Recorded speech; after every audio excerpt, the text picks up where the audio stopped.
Bismillahirrahmanirrahim. Assalamu alaikum, dear students. I am Dr. Abhay Akub, an assistant professor of zoology at the University of Education. I am the co-instructor of course Zoo Geography and Paleontology with Dr. Muhammad Mudassir Shehzad. Today, our topic of discussion is Australian region. Australian region is also known as the Veritable Museum of Archaic Fauna. Before going to explore the physiographic as well as biological diversity of Australian region, let's have a look on the branch of biology which deals with the distribution of these regions. Biogeography, it is the study of distribution of plants and animals over a surface of earth in both space and time. Biogeography is further subdivided into zoo geography and the phytogeography. In zoo geography, we discuss about the distribution of animals, while in the phytogeography, we discuss about the distribution of plants over the surface of earth, both in space and time. Biogeography actually it describes the distribution of particular species in different areas, as well as it also discusses about different habitats or different ecosystems which are present in different localities. So the study of species and their ecosystem is very important from the conservation and land management viewpoint.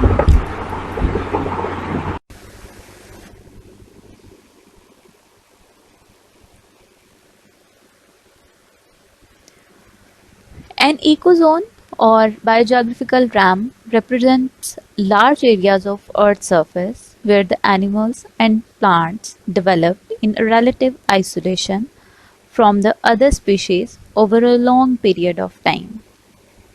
An animal species cannot occupy a whole world in respect to time or space.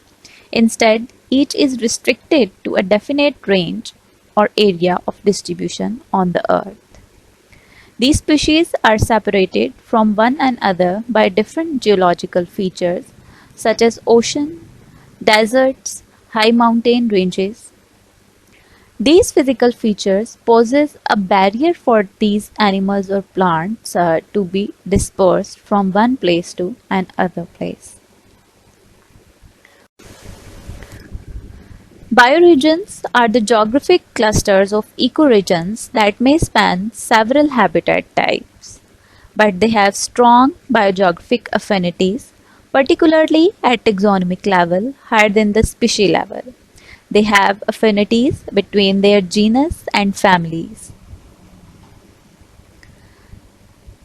Or in other words, we can say that bioregions are portion of Earth's surface having an assemblage of fauna and flora which possess characterizing feature and distinguishing it from other areas of Earth. The total Earth, including major continents and smaller and larger islands, have been divided by Sclater and Wallace into 6 major zoogeographical regions, each of which contains specific fauna and flora. But the WWF scheme subdivides the ecozones into 8 bioregions.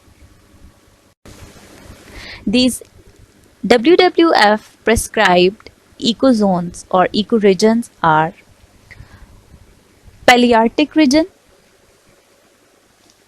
Afrotropic region, Indo-Malayan region, Australasian region, Nearctic region, Neotropic region, Oceania, and Antarctic region.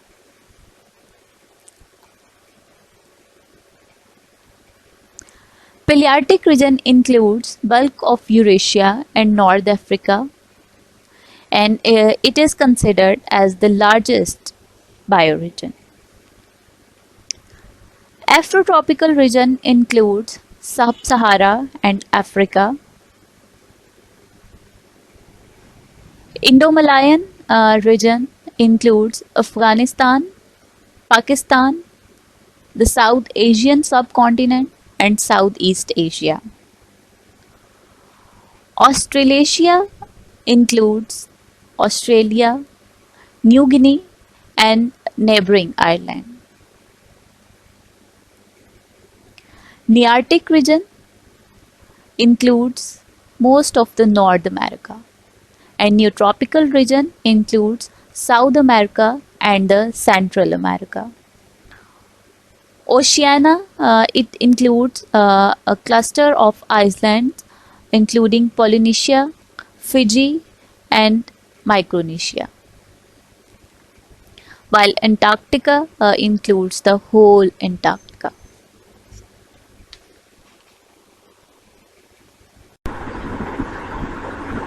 If we talk about the Australian region, it includes whole of the Australia, New Guinea, Tasmania, and few of the smaller islands of Malayan archipelago.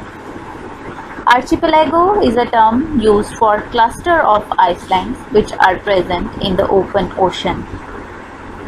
New Zealand is also included in the Australian region, but the inclusion of New Zealand is controversial. Sometimes New Zealand is considered as the part of Australasia along with Australia and adjacent islands, while sometimes New Zealand is considered as the part of Polynesia along with other islands. The total area of Australian region is 7.6 million square kilometers, and it is located on the Indo-Australian plate. Australian region is surrounded by Pacific and Indian Ocean. Pacific Ocean separates the Australian region from the South America, while the Indian Ocean, it separates Australian region from the Ethiopian and Oriental region. This region is also known as Iceland continent because it is isolated from rest of the continents. There is no land bridge between Australia and other continents. That's why it can be considered as the Iceland. But the area wise, it is larger enough not to be called as Iceland, rather as a continent. It possesses huge variety of animals, and most of the animals they retain their ancestral characters. According to different scientists such as Alfred Russel Wallace, Australian region is the subpart of a larger region that is known as Oceania. Oceania includes all the islands which are present in the Pacific Ocean, and they include Austromalayan region, Australian region, Polynesia, and New Zealand.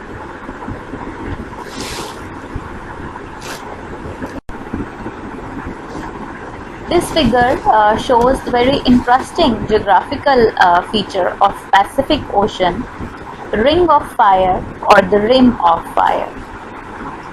It is an area in the basin of Pacific Ocean where many earthquake and volcanic eruption occur. This area is located at the junction of Indo-Australian plate, Pacific plate, and the Nazca plate. This area contains most of the important active volcanoes of the world. Originally, Australia, New Zealand, and other islands were all part of the one ancient supercontinent that is known as Gondwana land. Gondwana started to break into smaller continents in the Cretaceous period.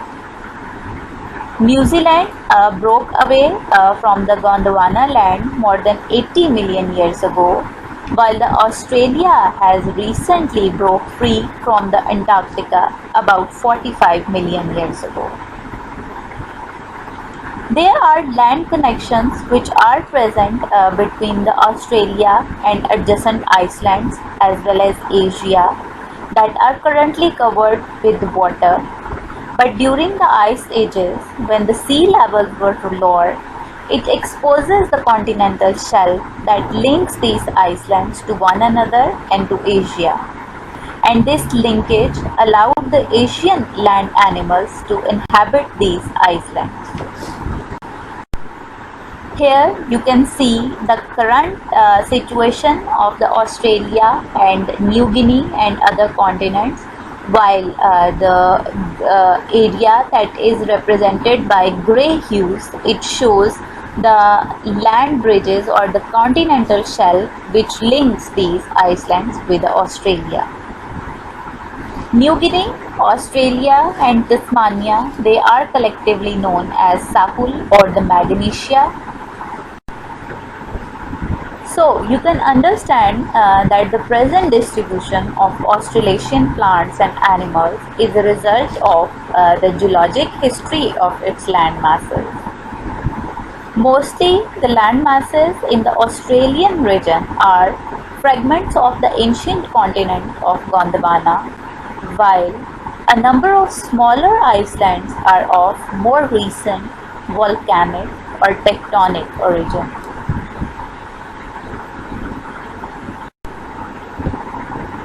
The overall climatic conditions in this region are drier and hot.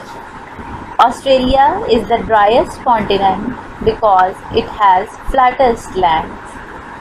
This region is lowest in elevation. Climate here is partially tropical and temperate. Soils are poor in nutrients. Australian continent contains hot and arid plains and deserts. New Guinea and Northern Australia are tropical and they have high temperature in summers.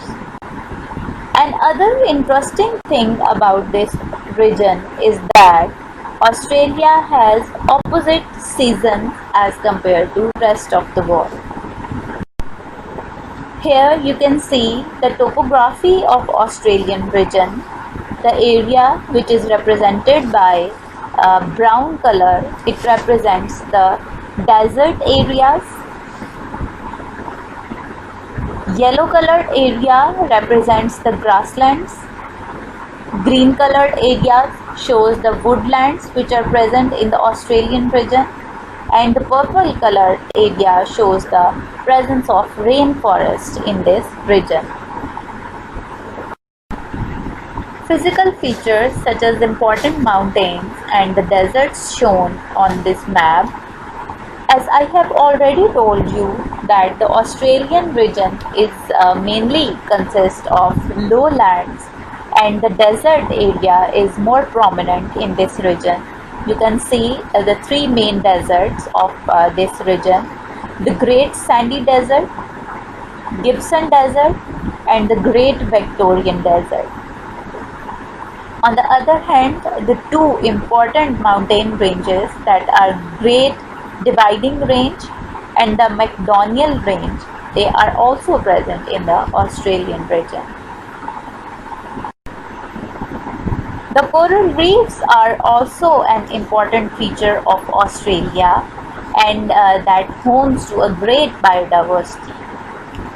These coral reefs are the world's largest coral reef, which stretches over 2,000 kilometers along the coast of Queensland, and it is an important tourist attraction.